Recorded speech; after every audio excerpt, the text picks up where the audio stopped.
Helicopter দিয়ে সোজা bombing করা হবে। সম্প্রতি একটি ফোন আলাপ ফাঁস হয়েছে যা রাজনীতির সমীকরণ পাল্টে দিয়েছে। ফোন আলাপটি বাংলাদেশের সাবেক প্রধানমন্ত্রী শেখ হাসিনা এবং জাতীয় সমাজতান্ত্রিক দলের সভাপতি ও সাবেক তথ্যমন্ত্রী হাসানুল হক ইনুর মধ্যে হয়েছে। ফাঁস হওয়া ওই সময়ে গণজাগরণমূলক আন্দোলনের শীর্ষে পর্যায়ে দেশের রাজনৈতিক উত্তাপ প্রায়শই অগ্রাহ্য করা সম্ভব ছিল না। এই 5 মিনিট 34 সেকেন্ডের অডিও আল জাজিরার একটি তদন্তে ফোন আলাপের সত্যতা এআই দিয়ে যাচাই করা হয়। ফলে নিশ্চিত হয় এটি মিথ্যা নয়। এই ফোন আলাপ সহ ওই সময়ের ঘটনা প্রবাহ আন্তর্জাতিক অপরাধ ট্রাইব্যুনালে প্রমাণ হিসেবে ব্যবহার করা হচ্ছে। শেখ হাসিনা, তার কিছু জ্যেষ্ঠ সহকর্মী এবং নিরাপত্তা বাহিনীর উচ্চপদস্থরা সবাই যুদ্ধাপরাধ বা মানবতা বিরোধী অপরাধের অভিযোগে অভিযুক্ত হয়েছেন।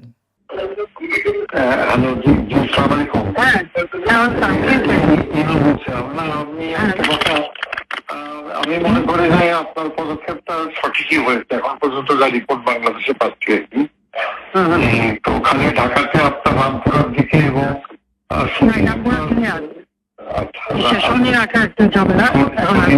কিছু বন্যারায়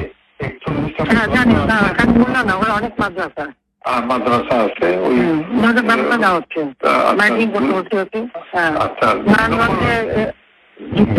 আর্মিকে আমরা 34 সেনা নামাচ্ছি। ও আচ্ছা, আমি বলছি ক্যাজুয়ালের দরকার নাই, ওরা ব্যারিকেড নিয়ে আসে তো আকাশ থেকে নামবে, পাইপে ধরবে। আচ্ছা, মেসেজটা দিয়ে দিতে পারেন। আচ্ছা, 36 সেনা পাঠানো হচ্ছে, হেলিকপ্টার দিয়ে সোজা বম্বিং করা হবে। আচ্ছা, ঠিক আছে। হেলিকপ্টার উপর দিয়ে মারবে।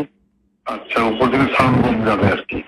ঠিক আছে, যেটা গেল। আমি একটা পয়েন্ট আপনার একটু নজরে আনার জন্য রিকোয়েস্ট করতেছি যে কাশ্মীর তো 2-5 দিন যা চললো, কিন্তু কাশ্মীর পরে যাতে আর মিছিল না নামতে পারে সেই জন্য একটা হোমওয়ার্ক করা দরকার। যে উত্তরা, পাড্ডা, গুলশান, যাত্রাবাড়িতে যারা মিছিল লিড করছে সেগুলো চিহ্নিত আর কি, ছাত্রদল, বিএনপির ছেলেরা শিবিরে। তো সেই ছেলেগুলো মানে ধরেন রিজভিকে অ্যারেস্ট করা বা নুরকে অ্যারেস্ট করা ইম্পর্টেন্ট না, ইম্পর্টেন্ট হচ্ছে যে মিছিলটা লিড করেছে। আমি আমার কুষ্টিয়া জেলাতে এসপি সেভাবে অলরেডি তালিকা করে ফেলছে, ওখানে কোনো সংঘর্ষ হয়নি। একটা ছড়াগুলিতে খালি একজনের পায়ে লাগছে, উনি ম্যানেজ করছে অলরেডি কম্পিউটারে বসে ছবি দেখে ছেলেগুলোর তালিকা করতেছে। আমি বললাম যে ছেলেগুলোকে আজকে রাত্রের ভিতরে পিক আপ করে দাও, মিছিলটা লিড না করতে পারে। আমি ঢাকা শহরের জন্য বলছি যে আপনার গোয়েন্দারা নিশ্চয়ই তালিকাটা করতে পারবে যে উত্তরায় কারা। লোকাল লিডার ওখানে এমপি খসরু আছে এবং হাসান হাবিব আছে। আমার কালকের যে রিপোর্ট, হাসান হাবিব নামেনি, কিন্তু ও রাগ করে খসরুর উপরে ছেড়ে দিয়েছে এমপি সাহেব মোকাবেলা করুক। তো হাসান হাবিব লোকাল না তো, হ্যাঁ রাইট, লোকাল, ওদের তো লোকজন আছে। হাসান হাবিব নামেনি, আর এখানে ওয়াকিল ওর সামলাতে পারেনি, ও 2 লাইনে পা দিয়ে চলে।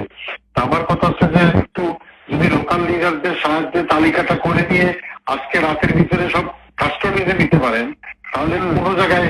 আর মোহাম্মদপুরে একটা পায়খানা ছিল, কালকে আপনি রাত 12টায় দিয়ে খুব ভালো করছেন, আজকে কিন্তু গণভবন ঘেরাও করতো, কিন্তু মোহাম্মদপুরের ওখান থেকে রেডি হচ্ছিল কালকে, মানে এইটা।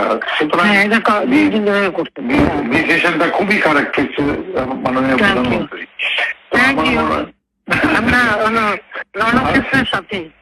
রণক্ষেত্রের সাথে তো আপনি একটু দয়া করে মানে এই পিক আপটা করতে বলেন, উপরে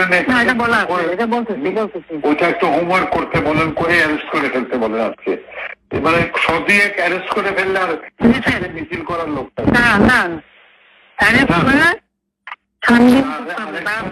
আরেকটা রিকোয়েস্ট আমার, যে ইন্টারনেটটা আমার মনে হয় চালু করতে বলে, এটা আমাদের কাজে লাগবে।